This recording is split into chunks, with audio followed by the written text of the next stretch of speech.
Hey there, this is Perch. And what I want to talk to you about today is kind of a little bit, just kind of hit the notes of nostalgia, but it's more about different eras and different time periods in comics and how you can definitely tell the run that where a comic is from. So basically, what era a comic is written in and written from, kind of based on the language and some of the styles that are being used at the time. What's interesting about comics, and I'll talk a little bit about my taste in comics. Through 40 years of comics, I have always enjoyed the books that are unique. So I'll putting it this way: even if I don't like the story, even if I don't like the creative team, even if it doesn't work for me, I always have an appreciation for a comic that comes out and tries to do something different. And there's been a lot of titles like that. I think when Watchmen first came out, when it was brand new in the stores, it wasn't my favorite book. And a lot of aspects about it didn't appeal to me, but it was trying to do some very new things. And I think that to me has always won me over. I'm always entertained by creators and companies who are taking a chance and putting out something unique. There's a lot of copycats out there, and so that gets into what I mean by eras. It's one thing that's very true about comics is that writers tend to, for either consciously or not, or maybe editorial and how they insert things into the mix, there tends to be a lot of common themes. Have you ever noticed, like, you'll be reading Marvel, and there's no sign of Kraven the Hunter for years. Time will go by, and the character won't be used, and then suddenly the character pops up in like three or four titles, all within a 2 month span. And not only is it kind of jarring because this character that hasn't been used kind of came out of nowhere, but suddenly the character has a tendency to be written in very different ways depending on who's writing the book. And also maybe they're defeated in one title and they're have a master plan in the other, or Craven, as he was being written in Spider-Man, is kind of a merciless hunter who is perfectly willing to kill, perfectly willing to slaughter to get to what he wants. And then over in Squirrel Girl, he's having kind of wacky comedy adventures, and very quickly you can point out those titles are aimed at different audiences, and it's not like you have to keep a character absolutely consistent.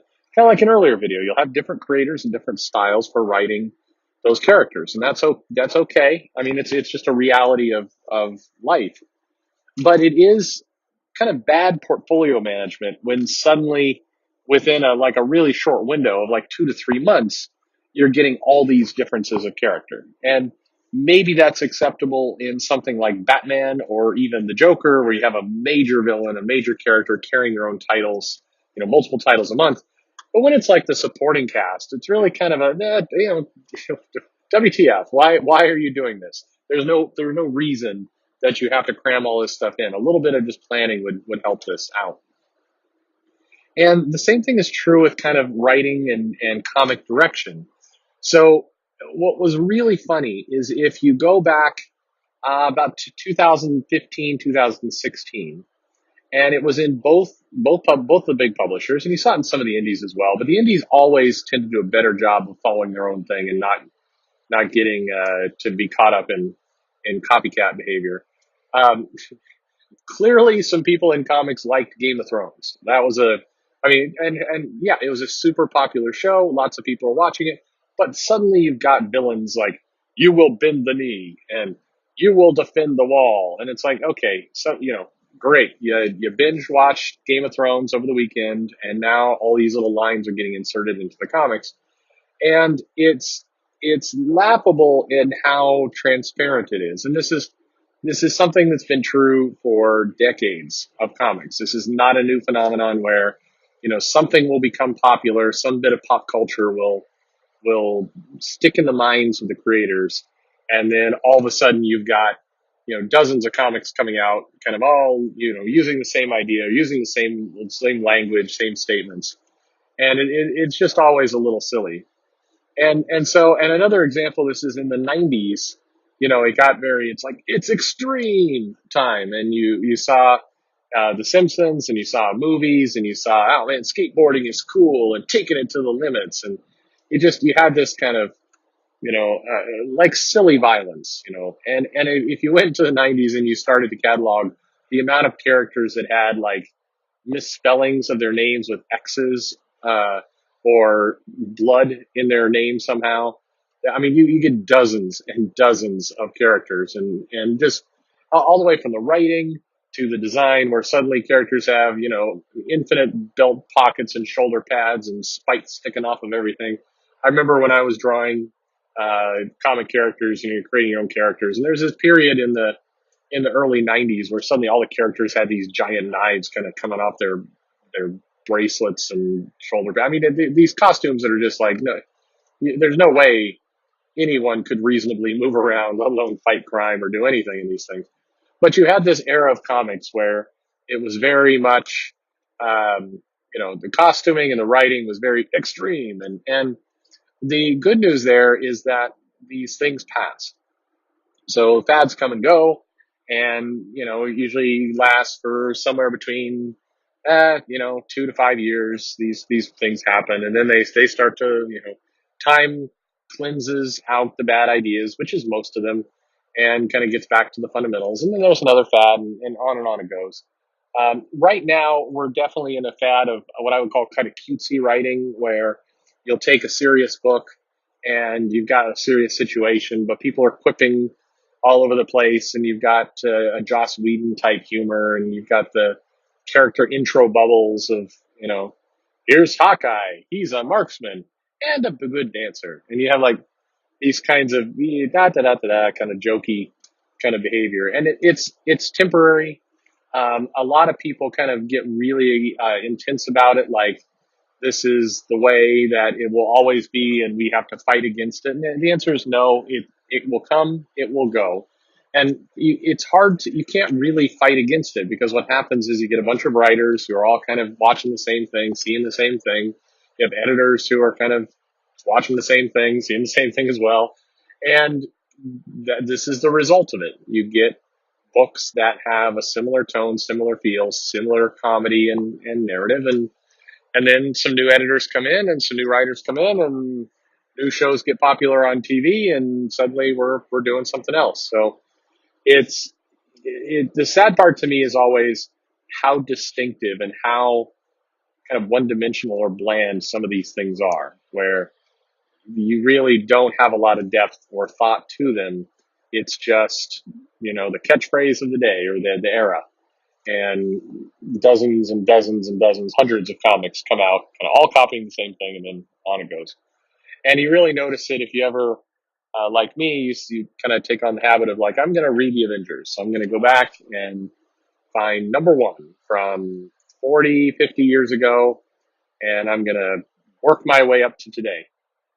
And you get, a common thread of a story, but there's definitely some eras that are just jarring. And they don't read well. They definitely don't age well. That's the thing. That none of these things age well. And that's one of the areas that editors are really supposed to help out with, is they're supposed to get in there and keep the style and the tone from being so overbearing that, it in 2 or 3 years, it's just painful to go back and read. But that's, I think the glass half full way of looking at it is to say, if you don't like, the current kind of style, well, there's kind of two good solutions for you. Number one, it's time to turn to the indies, where you have, maybe more creator owned work, that the creators, you're going to hear their voice and their vision, and you're not going to get kind of this homogenized kind of style. And if you don't like it, in a couple years, you'll get something new. There's a old kind of rule of thumb. I think Mark Miller recently pointed it out around about it, the idea of a 15 to 20 year cycle, and how comics tend to have a renaissance every 20 years roughly. And we're coming up, and we're close to due for one. We've almost hit that next kind of moment. The last one gave us the ultimate line at Marvel, and it gave us some real fundamental changes at DC, and how some of these things went. And it gave us a stabilized indie market that actually had room for create our own very kind of dynamic new types of stories. And so it's hard to think of it this way, but a lot of this happened in the kind of turn of the century here. And so we are coming up 2019. We're coming up on kind of this next moment. And unfortunately, I think part of this next moment is going to entail kind of a certain backlash because the transparent style copying, it's like when I mentioned the Game of Thrones thing earlier, it wasn't subtle. It was not subtle at all, what was being copied. And that's not good. It takes away from some of the creativity and definitely takes away from fans who have really grown up loving these characters. There's also been a lot of kind of casual treatment of beloved characters. Maybe some of the stuff in Heroes of Crisis works out, in the end. Tom King's telling a big story and it's not done yet, so we have to kind of see where it's going to land. But there is a certain kind of casual slash shock nature to treatment of this era, of treatment of characters. And there's this feeling of, there's a cynicism that's gotten to be really ingrained in fans. We're going to talk about that a little bit more in a future episode around death and how death has been handled, and why death is so casually handled now. And part of the message that's been sent to fans is, hey, if there's a death, maybe you like it, maybe you don't. It doesn't really matter. Don't worry. In less than 10 years, we'll reverse it, and we'll be back to square one. And I think that's one of the reasons why Wolverine, a storyline about the death of Wolverine should have been a huge seller.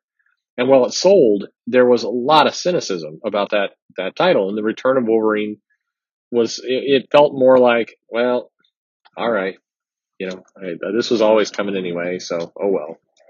And you think about some of the big moments of Wolverine dying, being taken off the board, returning, his moment of coming back into the X-Men and being a big deal there should have ripples across the Marvel universe and should be a major, major deal. But even in the comics themselves, it's like, oh, hey, it's Wolverine. Hey, you're back. Weren't you dead? Okay. And that's kind of this era that we're in. It's the era of kind of a very casual, almost jokey kind of reaction to a lot of characters and plots and storylines, and that's a shame. So anyway, hey, thanks for listening. Go ahead and subscribe if you haven't. You'd like to. I'd love to have you. Really, I'm flattered and honored when I see that people have subscribed and have listened to the show and listened to hearing me ramble. That's really, I don't take it for granted. I just think it's pretty amazing. Really, I never know quite quite how to think about it because it's just so flattering. So thank you. But if you want, subscribe, hit notification. If you would like to be notified, you leave a comment. That would be awesome. Or come follow me on Twitter and give me some comments there. I mean, I don't know. I don't mind Twitter, social media. I think there's a lot of drama that goes on there for sure. But I at the same time, you can stay out of it too if you want. You just don't go poking at people and answer questions. If somebody comes poking at you, don't feed it. And it seems to work out. I don't know. I enjoy talking to you, all of you, on whatever platform it happens to be. So thanks again for listening, and talk to you soon.